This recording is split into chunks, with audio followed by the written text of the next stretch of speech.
So the next chapter is about what's inside a computer. Let's think we're going to buy a computer or we get given a computer, and we need to know whether the computer is a good or a bad computer. So there are three core components of a computer: the hard disk, the processor, and the RAM. Now there are other parts of a computer, for example a sound card, the fan, the power supply unit, but when you're looking at a computer and its power, these three components are really what people will be looking at. So let's take a look at each one in turn. Let's look about the hard disk. So the hard disk, often sometimes called the hard drive, if we think of this as our computer's filing cabinet, this is where you contain your documents, videos, photos, and any other files. In addition to that, it contains the computer's core software, the operating system. You can have multiple hard drives. Sometimes your hard drive may have a C drive and a D drive. You can add more storage. So in a computer, what you can do is you can add multiple hard drives, and these could be an internal, so within the core computer, or you can just plug them in externally. So the hard drive is your computer's filing cabinet. And yep, you can increase it even after you've purchased your computer. Let's look at another component. Let's look at about your RAM. What's the RAM? So whereas we've got a place for our storage, the hard drive, you now need a place to work, your working space. If I think of this like in an office, I have my filing cabinet with all my storage, and then I have my desk. And my desk is where I put out the components of what I'm working on at this moment in time. It's your computer's working space. By putting multiple things out on my desk, I can actually work on multiple activities. The more working space or desks, the more tasks the computer can do simultaneously without slowing down. You can upgrade RAM, and you can think of this as similar to perhaps adding more desk trays to your desk, so you have more working space. The third component was the processor, sometimes called the CPU, Central Processing Unit. This is your computer's brain, and if we continue with the analogy of the filing cabinet with the desk, the processor or CPU is really you. It's you, the person.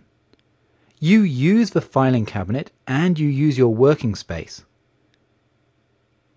Generally in a computer, the processor can't be upgraded. It will always remain the speed and power as when you purchased it. Now we've looked at those three core components, why don't we apply this now to a computer?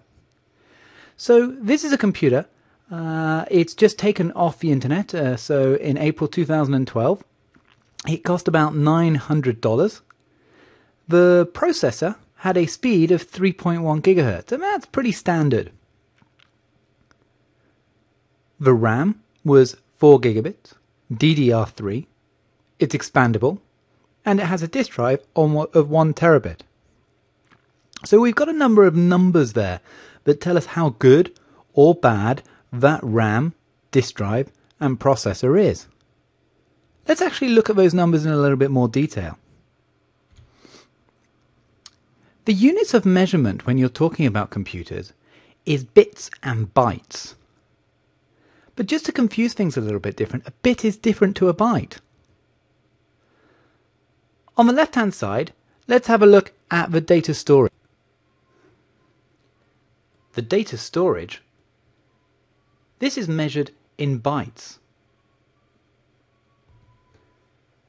If we start then at thinking about it in terms of the hard drive or the filing cabinet, the lowest level of unit is a byte, and generally hard drives that you'll purchase these days are about 500 gig or 1 terabyte. The memory, on the other hand, is similar, but actually it's done with different calculations: 2 to the 10, 2 to the 20, 2 to the 30, and 2 to 40. So a 1 gig memory is not the same as 1 gig of storage. But nevertheless, is this important when you're purchasing a computer? Not really. It just allows you to compare like with like. So if I've got two computers next to each other, do I need to know exactly that 1 gig is 2 to the 30 for its memory? Not really. I just need to know that 1 gig is faster than 750 megabits. When I'm looking at storage, do I think that 1 terabit or 500 gig is enough? Well, on the next slide, what we'll do is we'll look at typical examples of how much storage you would need.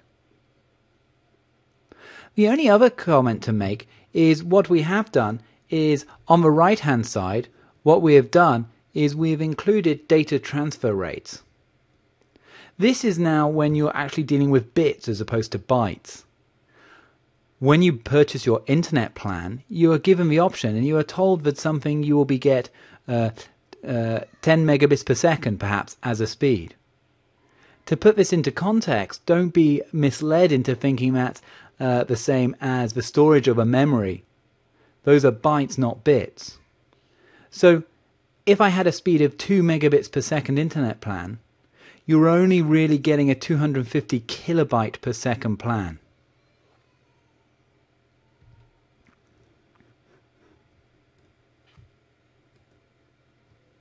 So let's go back to this computer and let's have a look at each of these components.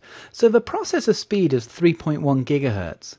That's a good processor speed, and you can purchase other processors of faster or slower speed. But that 3.1 gigahertz is a really good starting point at this time of recording. If we look at the RAM of 4 gigabits, you'll note that it is DDR3. Initially, RAM was SDR, or single data rate, prior to 2002. DDR is double data rate, and it appeared in 2002. What it basically means is it can transfer data rates internally quicker. So it means your RAM is quicker at moving that data internally. Therefore, your computer is faster. DDR3 appeared late 2007. It operates at lower voltages and is even faster data rates. So generally with your computer, DDR3 is extremely fast. You'll also notice that there's RAM expandable, and what that basically means, it doesn't come with that extra RAM, but it means that the circuit board that is in the computer is easily upgraded, and it is something you could do yourself, would you believe? It's very simple, and there's lots of tutorials online. Finally, we've got the disk drive of 1 terabit. Well, let's actually 1 terabyte. Let's actually have a look at how much that is. Here we go, we've got typical data sizes. So 70 bytes is about a line of text. 1 kilobyte is about half a page of unformatted text. If you have a 5-page word processor document, that's about 30 kilobytes.